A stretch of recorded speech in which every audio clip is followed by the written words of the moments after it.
فيديو جديد بعنوان بيقول لك اللي ملوش ظهر يتضرب على قفاه.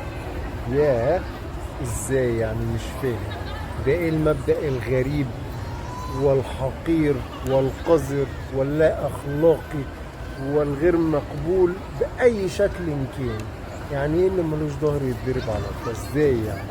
هل هو بلطجة، قوة، بالعافية، بالإكراه؟ ازاي يعني؟ مفيش احترام للآخرين؟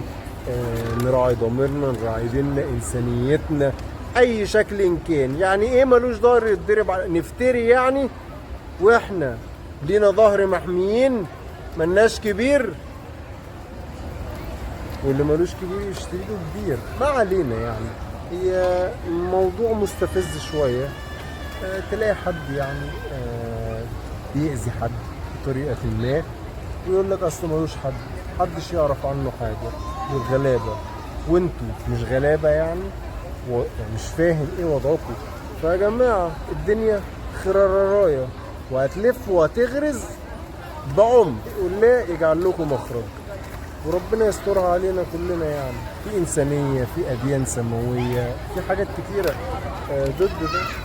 يعني مش كده يا جماعة. شكرا.